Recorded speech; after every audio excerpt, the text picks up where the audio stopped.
back. It is the Vegas Take, Sharp and Shapiro. I was pretty excited about that win that UNLV had on the road against San Diego State, the number 4 team in the country. Certainly over the last decade, it's certainly the biggest win UNLV has had on the road. The only other huge win that I could recall in the last 10 years would probably be when Dave Rice took the program over after Lon Kruger left, and he beat the number 1 team in the country. But that was in Vegas. This was on the road. The number 4 ranked team in the country in their own conference. What an impressive win. And tonight is senior night. Right? We want to honor the seniors that put the blood, sweat, and tears, for lack of a better term. And we want as many people to support this team as possible and be out there tonight. And it's a big game because it's against a good basketball team in Boise State. And joining us right now on the line, always love it when he takes some time to join us. Of course, he's a former Rebel himself. He helped lead the UNLV team to a Sweet 16. His father, Lon Kruger, a legend. And he is an assistant coach now under T.J. Otzelberger. That would be Kevin Kruger joining us right now on the line. Kevin, thanks for coming on, my friend. How you doing? I'm doing well. How are you guys doing? Doing good. So, Kevin, I got to ask you, let's start with the San Diego State game. I would imagine going into this game, a lot of the players are saying, look, we got nothing to lose. Let's just go out there and we got a great game plan and let's do it. Were you even a little surprised at how well UNLV was able to execute, especially on the defensive end? What are your thoughts on that?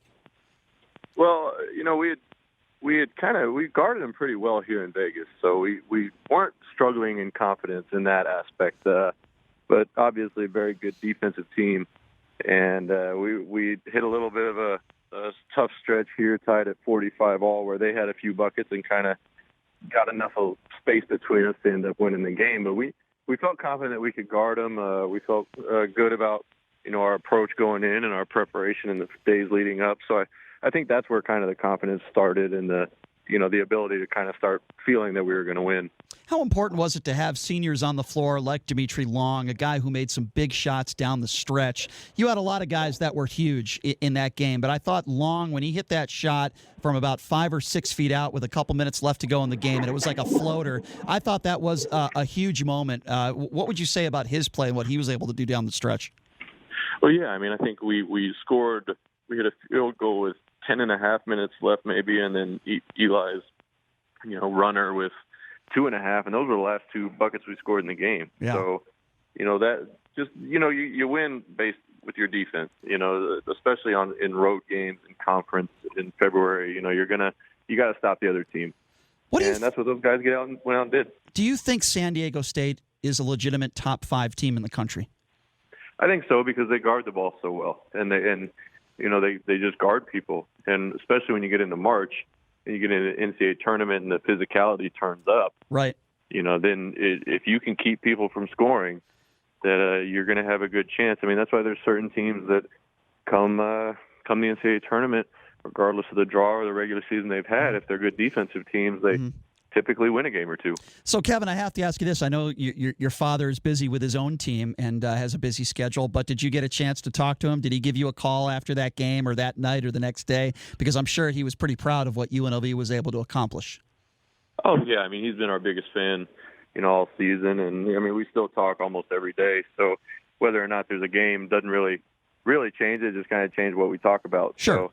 That's great. Yeah, he called and, being – a couple hours ahead, he still stays up and watches us when he can, and we all. We just talk every day pretty much. But yeah, he was particularly excited about that one. That's awesome. That's great to hear. If you're just joining us, we're speaking with Kevin Kruger, assistant coach, UNLV basketball, talking about the big win. We'll get to the game tonight in a second. Kevin, you guys are 7th preseason in the Mountain West Conference, and I know you guys don't really pay much attention to that, and you shouldn't, quite frankly. You just got to focus on what's ahead of you and focus and practice. But now you see yourself, I believe you're 5th right now. One game changes pretty much everything. Talk about where you're at right now, how huge that game was to get that type of resume win under your belt. Because I know you guys defeated Utah State. You've had some good wins this year, but nothing even close to what transpired the other day. How huge was that just for the resume builder, and how do you feel about where you're at in the standings right now? Yeah, honestly, I haven't really paid much attention to the standings because so much can still change with the last 2 games. But, the preseason stuff is what it is. It's just a talking point.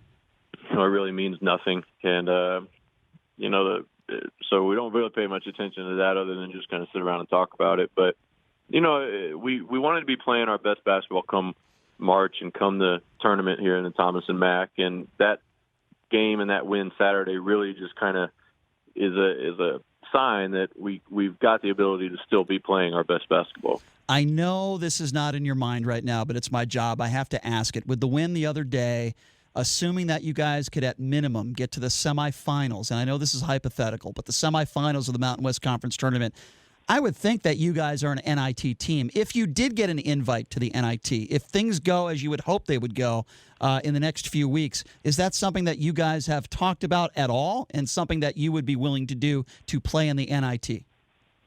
No, we haven't discussed it. I mean, I hope so, though. Anytime you can play in the postseason now with the number of good basketball teams there are in the country, it's really an honor. And, so the ability to keep playing and then play for a championship of any kind would be special. Sure, no question. All right, so let's focus on tonight, Kevin. I know that's what's on your mind and the coaching staff and the players, so let's talk about that. After a big win, like the San Diego State win, sometimes teams have a lull after being on an emotional high. Is that a concern tonight at all with your team? What are your thoughts on that? Well, it's just something we've talked to them about. The reason they went in and won at San Diego State was because their preparation and the 2 days and the 3 days leading up to the game, they were where they needed to be mentally and took care of their bodies and did everything they needed to do. So we've really just been harping on them about preparing the same way because really that's what got it done is their focus and their attention to detail so that when we went out in the game and executed things, it didn't come as a surprise because that's what they had been talking about and going through for the last few days. So let's talk about the scouting report of this Boise State team. We all know how good Derek Alston is. He kind of lit you guys up when you were at Boise, but yet you guys were still in that game, right? You had a great opportunity to win that game in Boise, which is a very difficult place to play. You were competitive. They got some good players. Talk about Alston. Talk about Jessup, who is a killer from the three-point line. What are some of the challenges that you're going to face tonight? And talk a little bit about the tempo. I don't expect you to give the entire game plan, Kevin. We wouldn't want you to do that. But give me the scouting report on Boise State. What are the type of things that you guys have to do to get the W tonight? Well, yeah, I mean, Alston, Jessup, the energy that Williams plays with, all definitely keys to the game tonight from our end. We've got to make sure we're guarding Alston and Jessup with the mentality that they're going to try to score every time. And we've got to bother them and do our best to make them earn every basket. And that's really just been the focus the last couple of days is knowing who you're guarding, knowing what they want to do, and just really just doing everything you can to just make them earn every basket because the way they play offensively, they got a lot of sets. They run them really well. They share the ball. So just making them earn everything, nothing easy, and has really been our focus. I would imagine you've watched a lot of the tape, not just of Boise State, whoever they're playing, but the tape when you guys played them about a month and a half ago. When you look at that game and you look at where this team is at now, what are some of the things that you want to do better, some of the things you did well in that game, and some of the things tonight that you need to do better? Well, I think what Boise did really well was kind of we were just kind of short, just kind of a half step slow, really, to what we had kind of gone in from a game plan perspective. And they kind of got us out of rhythm a little bit with Alston playing the way he did in the first half, and then Jessup in the second. And so that's just kind of one of the things we've been talking about. And really, I know it sounds simple, but that's one of the reasons that you kind of stick to what you talk about because sure. You don't want to overcomplicate it and really just kind of go from there. No question. I have to ask you about senior night because, of course, this is senior night. It's such an important night for those seniors and their families that are going to be in attendance tonight. Can you talk to me a little bit about what you remember from senior night at the Thomas and Mack Center years back when your father was coaching that team, and that was a great team. We all remember that Sweet 16 team. What do you remember about that night personally that was special to you on that senior night in Las Vegas when you were playing? I remember it was a whiteout. I do remember that, and just like it is tonight, it's supposed to wear white. And I remember going out there to shoot, and I just remember being really early. It was just there was for being the last home game. There's just a little more anticipation and a little more excitement than maybe a regular game at the beginning of February. But so I just remember going out there really early, and I just remember there being a buzz in the air and being a bunch of fans there and kind of getting there early and getting kind of ready for the senior night. And I remember we played Colorado State, and we ended up winning and then playing them again in the conference tournament. But No, it was a great night. Great group of guys, and it's just fun to kind of have one of those nights as a senior. No question. We want to get as many people as possible in the Thomas and Mack Center. I know I'll be there tonight, no question. Kevin, can you briefly, before we let you go, just talk about the seniors that are going to be honored tonight? Maybe talk a little bit about their character and honoring them? Well, yeah, I mean, with Vitaly Shibel and Eli Long, two guys that came as grad transfers, sometimes it can be tough. And, we've obviously gone through our ups and downs this season, but I think, those two guys have done a great job. Eli had a little bit of a step back with his thumb, and then Vitaly kind of took him a little while to get going, but, didn't play a whole lot early on, but his confidence has grown throughout the year. And I think if you asked either one of them, they'd be, happy with their decision and, really excited about tonight. And then obviously Nick Blair being a hometown kid, it's always special to play for the Rebels, especially, being a local. But, good group of guys. I think they'll stick around, be part of the Legends Association once they leave. And obviously Vegas being the city that it is, it's exciting to come back to. But then on top of that, when you're a running Rebel, that it just makes it that much better. No question. Kevin, last question for you, and it might be a difficult question for you to answer because I know the focus is tonight and what's ahead of you. But if we're talking to you a month from now, we ask you, what would be a successful end to the season and what would be unsuccessful? Again, I know that might be a difficult question for you to answer. What looks like a successful end of the season to you, and what looks like a season that maybe you underachieved? What would you say to that? I'm not really sure at this point. There would be too many scenarios where we would consider it, underachieving or be unhappy with, because I think, like we've kind of talked about, just getting better, just continually getting better and playing our best basketball toward the end of the season. So I think regardless of how the season finishes up, if we can look back and say we continually got better, right, and the guys individually continually got better, I think that would be kind of a success. And I couldn't agree with you more, Kevin, because, not to talk about past coaches, but, there have been some seasons before TJ and his staff got here, before you got here, where you could look back at some seasons and say, I'm not sure they got better. I don't think there's any question, Kevin, when you look at the start of the season and the first month you guys had and how Coach Otzelberger and you guys held players accountable and how much better basketball and the effort is there compared to the first month, right? There's no question that you guys have gotten tremendously better, certainly from an effort standpoint and defensively, right? I'm sure you would agree with that.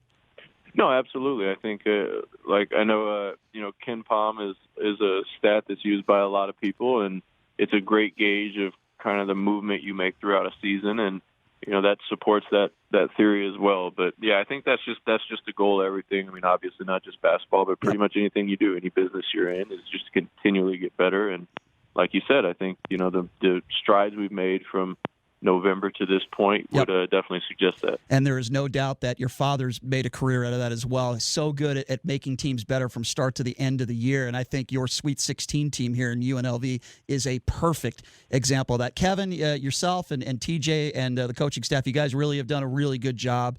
And look forward to the game tonight. Go kick some butt, my man. And I really do appreciate you taking some time to join us. Thank you so much.